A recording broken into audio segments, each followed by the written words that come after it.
está nuestro evangelista, el pastor que se dedica a través de las redes sociales, a través de la televisión, a hablar de Jesús, y muchas personas. Aquí hay una dama que conoció a Jesús viendo al pastor Flores, ¿verdad? Tuve el privilegio de irla a visitar en Constitución, no sé si estará por ahí, pero ahí está, sí, eres tú, ¿verdad? Y tuve el privilegio de irte a visitar a tu casa, y tú nos decías, conocí a Jesús, ¿verdad? Porque un día en una situación desesperada prendí la televisión y ahí estaba el pastor Flores hablando del amor de Dios, y ella está aquí hoy y va a conocer al pastor Flores en vivo y en directo, no por la persona, sino por el instrumento que hace la persona de ser un siervo de Dios. Y mi pastor va a seguir en Panamá y no va a descansar esa vez, y luego va a Concepción, así que vamos a darle la bienvenida al siervo del Señor, que hoy tiene la investidura del Espíritu Santo para que pueda en este momento tener la autorización para abrir las Sagradas Escrituras. Les saludamos, ¿verdad? La Iglesia Adventista acá en la Misión Central, nuestros amigos que nos acompañan. Pastor Joel, bienvenido, que el Señor sea con usted en la exposición de la palabra. Es un grato privilegio darle la bienvenida en este momento.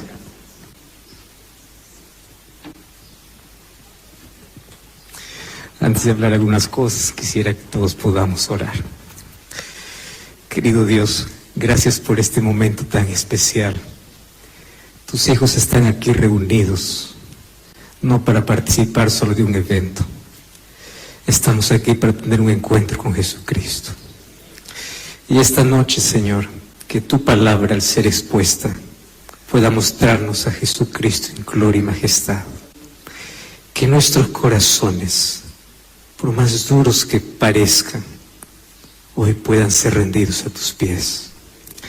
Gracias por estas lindas personas, familias, que dejaron sus actividades en casa, compromisos. Ellos debieran estar haciendo en este momento cualquier otra actividad, mas hoy separaron este tiempo exclusivo para poder venir, para orar, para abrir el corazón, para adorarte. Y ahora todos estamos atentos para poder escuchar tu voz a través de tu palabra.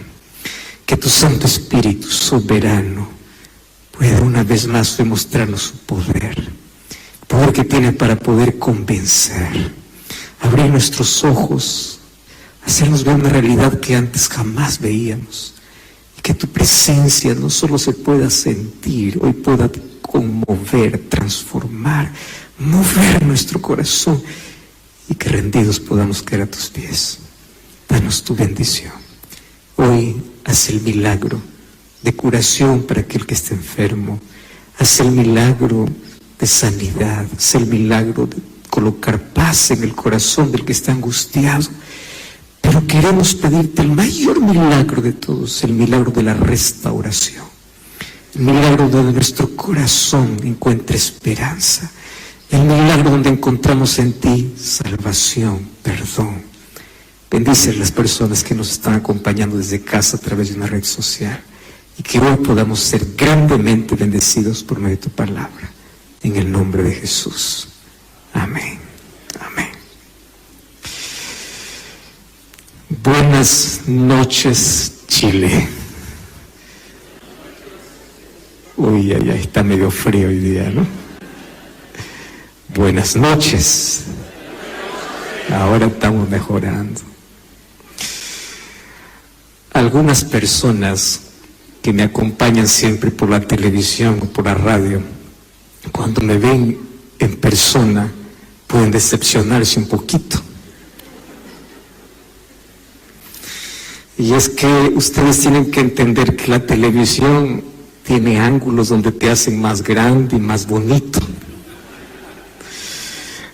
Y cuando es en persona ya no hay más una pantalla. Y la realidad es dura, ¿verdad?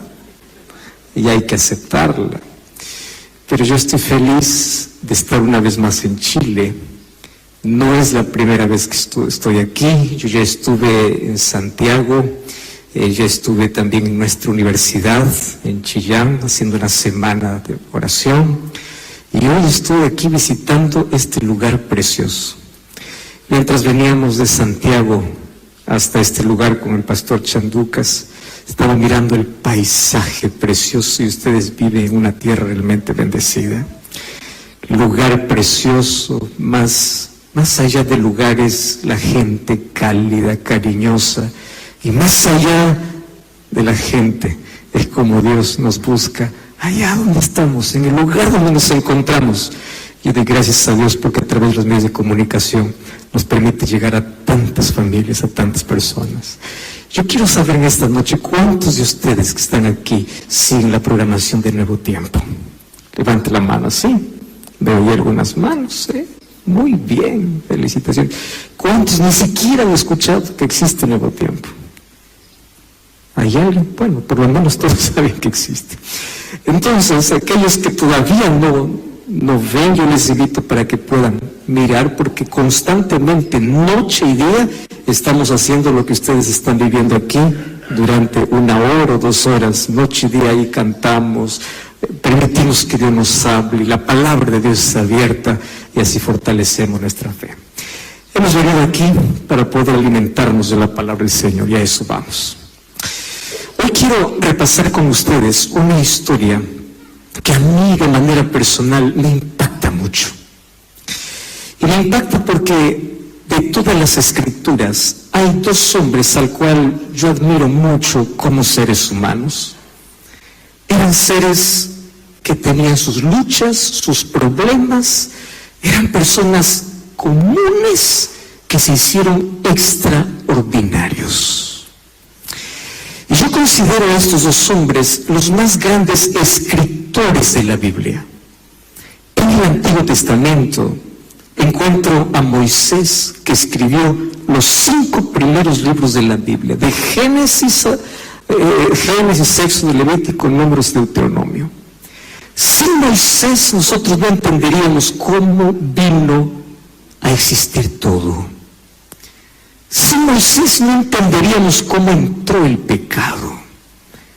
Sin él no entenderíamos la base de lo que la Biblia va a desarrollar a través de todos los profetas que van a ser inspirados. Solo que Moisés tiene un pasado feo. Un día sus manos se mancharon de sangre. Un día él mató. Cuando voy al Nuevo Testamento, encuentro otro hombre extraordinario. Saulo era su nombre. Saulo escribe 13 cartas. La mayor parte de lo que está escrito en el Nuevo Testamento lleva como autor Pablo, siervo de Jesucristo. Mas aquellas manos que escribieron aquella carta de amor donde decía, sin amor nada soy, un día también sus manos estuvieron manchadas de sangre. Y yo me pregunto, ¿qué cosa puede existir en el mundo que pueda hacer que asesinos puedan llegar a ser instrumentos en las manos de Dios? ¿Qué puede hacer que el hombre más duro, malvado, perseguidor, sangriento, cruel, un día pueda decir, yo estoy dispuesto a dar mi propia vida por mi Salvador? Y yo entendí una cosa interesante en la vida. No existe imposibilidades para Dios. Y si esos 2 ex asesinos un día se encontraron con Cristo, cambiaron su vida, quiere decir que cualquier persona en este mundo puede alcanzar la salvación. Que cualquiera puede ser un instrumento que Dios puede levantar. Porque una cosa quiero que entiendas, nadie se perderá por su pasado oscuro. Nadie se perderá por haberse hundido en el pecado. La gente se perderá por haber rechazado la gracia, la oportunidad, la salvación. Entonces hoy quiero que entiendas lo primero: tu pasado no define tu salvación. Lo que define tu salvación es la gracia de Jesús. Es Cristo. Y Cristo puede convertir a un asesino en un instrumento poderoso. Cristo puede convertir a un perseguidor en predicador. Ese es el Cristo el cual yo vengo a presentarte hoy. Y hoy quiero leer apenas un solo versículo de la Biblia para contarte 4 cosas que quiero que hoy vayas a casa reflexionando, masticando, saboreando, así como cuando estás delante de tu plato favorito y empiezas a saborear. Quiero que vayas a casa masticando y masticando en 4 cosas que hoy vas a aprender aquí. Pero vamos al texto bíblico, vamos al libro de Filipenses capítulo 1. Filipenses capítulo 1, y vamos a leer solamente el versículo 21. Y hoy me he propuesto un desafío. Y el desafío que me he propuesto es que hoy todos van a casa aprendiendo un versículo de la Biblia. Entonces, a partir de hoy, por lo menos, si es que es la primera vez que estás en una reunión, ya tienes un texto bíblico en la cabeza. Tú que estás allí del otro lado, estás allí acompañándome por YouTube, por Facebook, por cualquier red social, tú también repite allí en casa. Estás con Biblia, abre tu Biblia, porque vamos a aprender y de aquí vamos a estar 4 lecciones para nuestra vida. ¿De acuerdo? Muy bien. Vamos entonces a Filipenses capítulo 1, versículo 21. Quien escribe esta carta es aquel hombre del cual te estoy hablando, llamado Pablo. El versículo 21 dice así. Yo lo voy a leer primero y luego quiero escuchar sus voces. ¿Está bien? Yo voy a comenzar. Dice así: porque para mí el vivir es Cristo y el morir es ganancia. ¿Ustedes creen que podemos aprender algo tan pequeño? ¿Se puede? ¿Es posible? Vamos a leer entonces primero leyendo allí la Biblia. ¿Está bien? Vamos a la voz de 3. 2 y 3.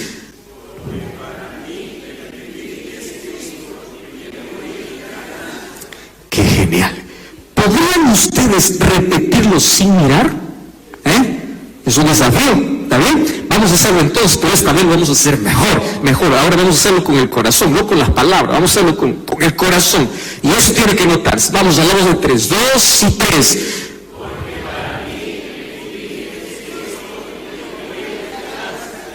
¡Qué lindo! Ajá.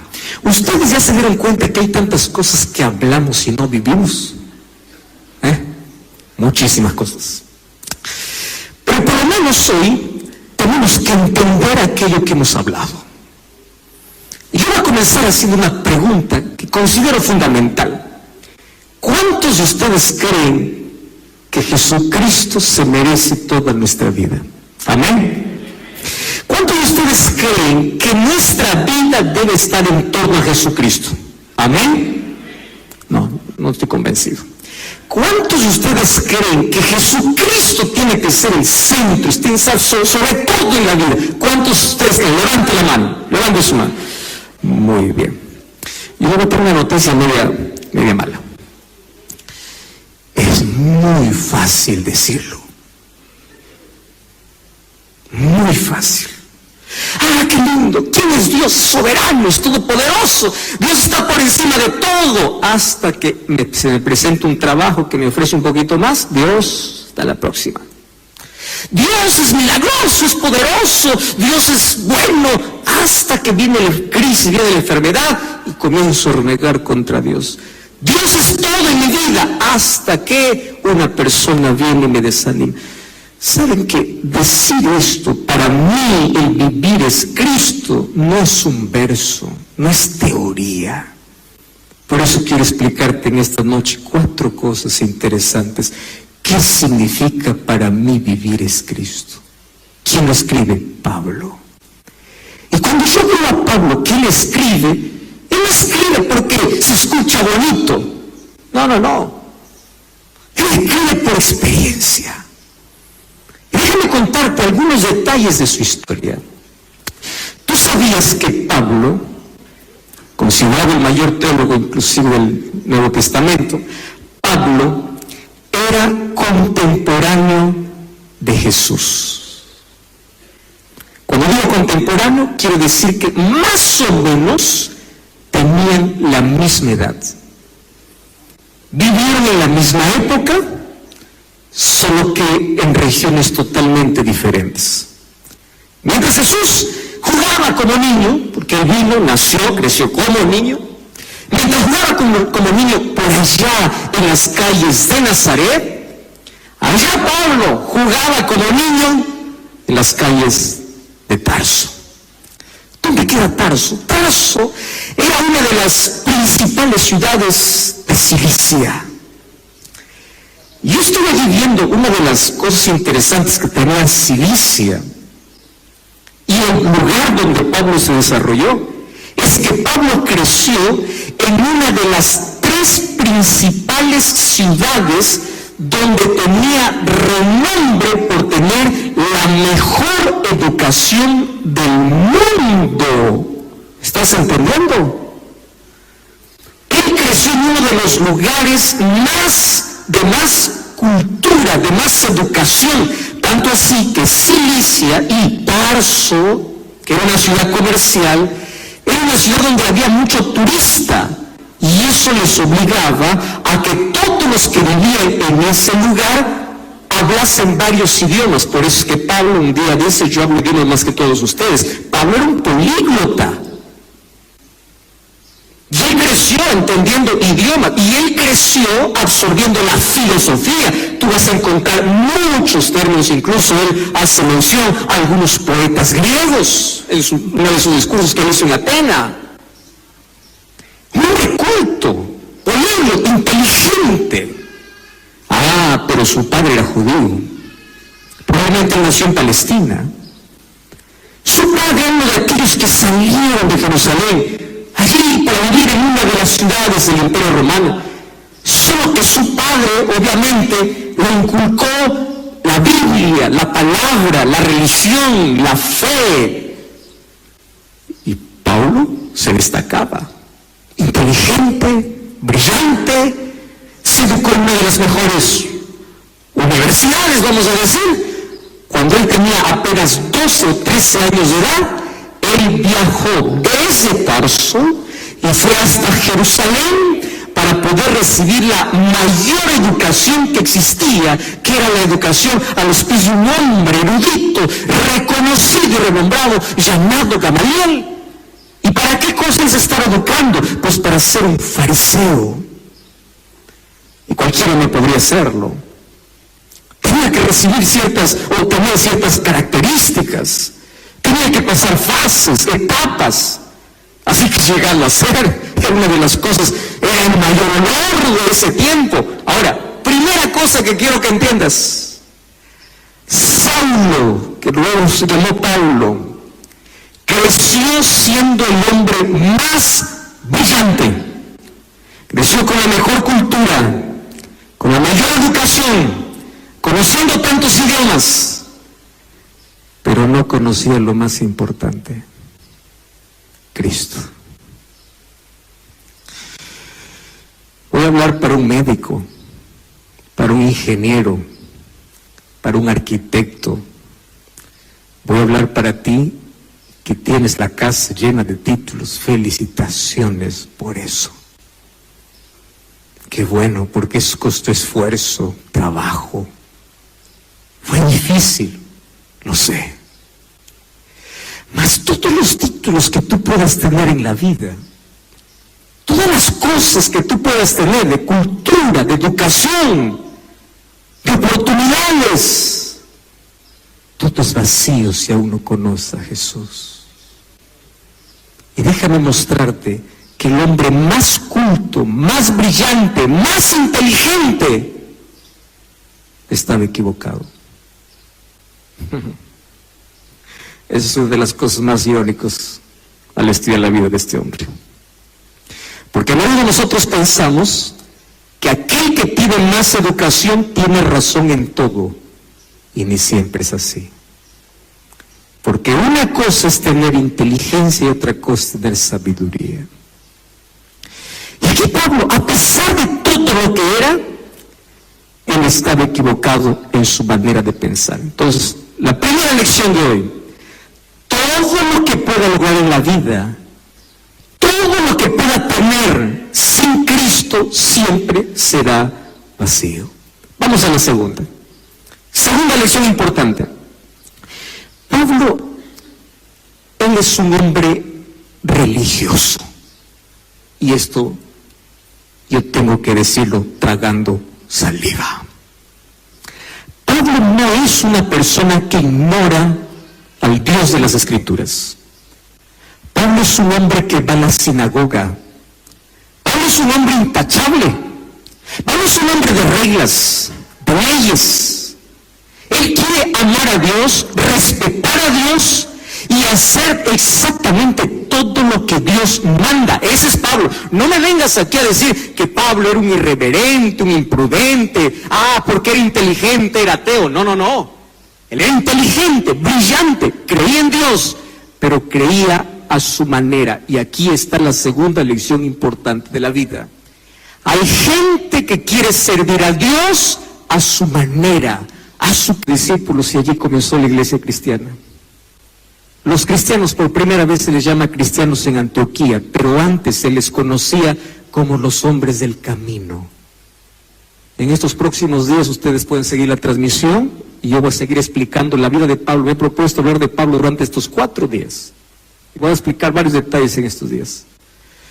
Entonces, ¿qué cosa es lo que sucedía con Pablo?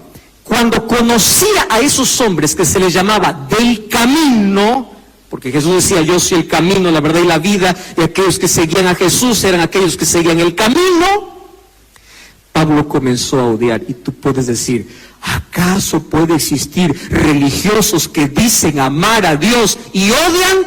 Sí, hay. Eso no era con Pablo, eso también hay en todo lado. Iba a la sinagoga, cantaba, alababa, leía las Escrituras, quería servir a Dios a su manera, pero odiaba ¿a quiénes? Aquellos del camino. Y en su cabeza tenía una idea: si no acabo con el cristianismo acaba con el judaísmo. Entonces, yo en el nombre de Dios voy a acabar con los cristianos. Y quiero decirte que tristemente las peores atrocidades de la historia se hicieron en nombre de Dios.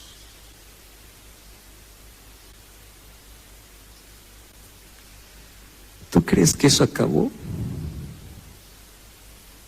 Conozco familias que en nombre de la religión botan a sus hijos a la calle porque no toleran que pertenezca a otra iglesia. ¿En nombre de quién? De Dios. Conozco gente que sufre por causa de su fe. La misma familia hace la vida imposible, se entromete, le hace la vida a cuadritos. Ya eres cristiano, ya eres religioso, a partir de ahora, ay de ti si cambias de iglesia, ay de ti si cambias de religión, ay de ti que rompen la libertad. Y hay tantos padres que tienen a sus hijos de rehenes, pero no solo padres, hay tantos pastores que tienen a su iglesia de rehenes en el nombre de Dios. ¿Cuál era el problema de Pablo? Pablo tenía un problema simple. El problema, y yo pienso que hago un favor a Dios, escúchame aquí, un favor a Dios. Hay gente que piensa que defiende a Dios cuando en realidad está defendiendo sus propias ideas, no la voluntad de Dios. Y te voy a explicar cuál era el problema del fariseo y del cristianismo. Los fariseos pensaban que la salvación se gana solamente por hacer. Por eso es que ellos tenían muchas leyes para cumplir. Cristo vino y nos enseñó dónde está el lugar de la ley. Y esta noche no voy a hablar de la ley, pero necesito, para que quede claro, dedicar 2 minutos para hablar de la ley. ¿Qué ley? Fíjate una cosa. La ley son principios establecidos por Dios. Si tú quieres que las cosas funcionen en casa, tiene que haber ley. Cuando tú dices no a tu hijo, no lo dices porque quieres hacer la vida imposible. Tú le dices no porque no quieres que sufra. Entonces Jesús, Dios en su palabra, en su ley te coloca principios. No hagas esto, no hagas esto, no hagas lo otro. Son principios. Pero Jesús viene y me enseñó así. Si me amas, guarda mis mandamientos. Quiere decir que si amo a Dios, la obediencia a Dios va a ser natural. Yo no me salvo por guardar, yo me salvo por amar a Dios, pero el amor a Dios me lleva a obedecer su ley. Esa es la relación que tiene el cristiano con la ley. No es que la ley salva, porque la ley no es la causa de la salvación. La ley es la evidencia de la salvación. La causa es Cristo. Yo me salvo por la gracia de Jesús. Pero esto un fariseo no lo entiende. Entonces, aquí hay dos grupos de personas. Un grupo de personas que para un lado están y dice, aquel que no guarda la ley ya está totalmente condenado, está perdido, porque piensa que por la ley se salva. Pero ahí viene el otro grupo de personas. Nosotros ya no queremos más ley, porque Cristo abolió la ley, porque Cristo ya me hizo libre, y la gracia de Dios es suficiente. Entonces aquí están unos defendiendo la ley, otros están defendiendo solo la gracia. ¿Quién enseñó cuando en la Biblia dice que la ley y la gracia no son rivales? La ley y la gracia viven en armonía. No hay rivalidad. Aquel que es salvo por la gracia es transformado por el Espíritu. Y Ezequiel dice que es por el Espíritu Santo que nosotros andamos en obediencia, porque es un asunto espiritual. Pero esto un fariseo no lo entiende. Y ahí viene la pelea y la confusión de tantos, ¿verdad? Ah, pastor, yo ya recibí tantos mensajes, tanta gente. Ah, pero el apóstol Pablo habla que maldito el que está bajo la ley. Lee un poquito mejor. Pablo, cuando se convirtió al cristianismo, él entendió cuál era el lugar de la ley. ¿Y en contra de quién hablaba? Pablo nunca habló en contra de la ley de Dios, sí, pero sí habló en contra del legalismo, de aquel que piensa que se salva solo por guardar la ley y desprecia a Cristo. ¿Y sabes por qué Pablo siempre habló en contra? Porque él fue uno de ellos. No en contra de la ley, en contra del legalismo. Por eso Romanos 3:31, ¿qué dice? Por la fe invalidamos la ley. De ninguna manera confirmamos la ley. Ah, pastor, pero en algunos parece que Pablo está atacando la ley. Cuando dice, pero el fin de la ley es Cristo, no está diciendo que Cristo puso fin a la ley. Está diciendo, la finalidad de la ley es Cristo. Cuando dice maldito el que está bajo la ley, es maldito el que está bajo la condenación de la ley. Y cuando Pablo habla de leyes, nosotros tenemos que entender a Pablo. Recuerden que yo les dije que Pablo era un hombre intelectual, inteligente, era un hombre educado. Y él, cuando habla de ley, en la Biblia por lo menos hay 4 términos diferentes para la ley. Ley de Moisés, ley de Dios, habían leyes ceremoniales. Entonces cuando yo leo la palabra ley, la pregunta es, ¿qué ley está hablando? Entonces ahí viene la confusión. El problema que tenía Pablo es el problema que hoy miles de personas todavía tienen. Ese es el segundo punto que quiero hoy que entiendas. Cuando tú crees que quieres adorar a Dios y lo haces bajo tu propia visión, sin la gracia de Cristo, no importa.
lo que hagas, estarás perdido.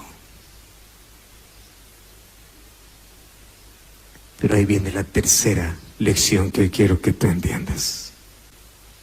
Un día, algo chocó tremendamente con su vida. ¿Y sabes qué cosa le chocó? Hechos capítulo 7 habla que un hombre llamado Esteban estaba siendo apedreado delante de sus ojos. Pablo estaba allí. Él consintió. Imagino la sonrisa de él diciendo: uno menos. Aquel que amaba, decía amar a Dios, seguía su propia religión, odiaba a su prójimo y se alegraba con la muerte de los cristianos. Pero era lo que Pablo jamás pudo sacar de la mente, jamás. Yo imagino aquellas noches de insomnio que tenía, si es que lo tuvo, en sus ojos estaba el rostro de Esteban, que resplandeció como de un ángel, y cuando miró al cielo dijo las mismas palabras que Jesús dijo en la cruz, y dijo así: Padre, perdónalos porque no saben lo que hacen. ¿Sabes por quién estaba orando Esteban? Por Pablo. Escúchame una cosa. Ora por aquel que te apedrea. Ora por aquel que es duro. Por aquel que dices: este nunca se va a rendir. Esteban nunca supo el final de Pablo, porque él murió ese día. Pero yo no me quiero perder ese encuentro cuando Esteban ve a Pablo en el cielo. Jamás olvido Pablo una cosa: yo persigo a los cristianos para matarlos, y cuando yo mato cristianos mientras ellos mueren, ellos oran por mí. ¿Sabes qué significa eso? Tu actitud frente a la persona más dura puede ser el mensaje más fuerte que puede romper el corazón más duro. Padre, perdónalos. Él no sabe lo que hace. ¿Sabes qué entendió Pablo ese día? El texto que leímos: para mí el vivir es Cristo. Esta gente muere por Jesús, da la vida por Cristo, y un día lo entiende cuando él tiene su propio encuentro. Pero ahora te estoy hablando solo de lo previo. Mañana yo voy a hablar acerca de ese encuentro que tuvo con Jesús. Mira todo lo que él vivió. Vamos a la última, porque te dije solamente 4 cosas. La cuarta cosa, y yo encuentro esta, la fascinante. Yo te voy a hacer una pregunta que quiero que me respondas con el corazón. Si Dios se te apareciera en el camino y te dijera que tú estás en la religión equivocada, ¿tú abandonarías tu religión, sí o no? Ahí hay que pensarlo mucho. Porque hay gente que ama su religión más que a Dios. ¿Quieres para hacerte un ejemplo con Pablo? Cuando Jesús se le apareció en el camino y Pablo le dice: ¿quién eres? Yo soy Jesús. ¿Qué quieres que haga? Anda a la ciudad, se te dirá lo que tienes que hacer.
¿Y sabes qué hizo Pablo?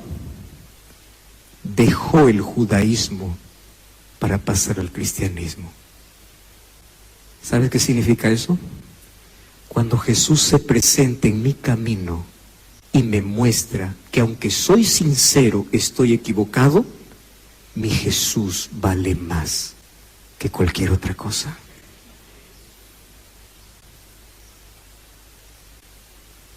Yo recibo mucha gente cada año para hacer el programa de Biblia Fácil. ¿Cómo sufro con la lucha de personas de diferentes denominaciones que asisten al programa? Pastor, yo entiendo, sí, la Biblia dice, pastor, pero yo estoy cómoda allá. Pastor, pero mi iglesia, pero mis recuerdos, pero mi familia, pero mi tradición, pero esto que lo otro, o sea, ¿cómo vas a decir que tu vivir es Cristo si tu familia está antes que Dios? ¿Cómo vas a decir que para mí el vivir es Cristo cuando la religión está por encima de Dios? Cuando Pablo entendió que por más educación que tenía, estaba equivocado, que por más sincero que era, su sinceridad no cambiaba lo que es lo falso en verdadero, que por más que hacía para adorar a Dios, estaba equivocado. Cuando Jesús se le apareció en el camino, dijo: Señor, tú me mostraste que estoy equivocado, yo te amo más a ti. Yo voy a dejar ese camino y yo voy al camino que tanto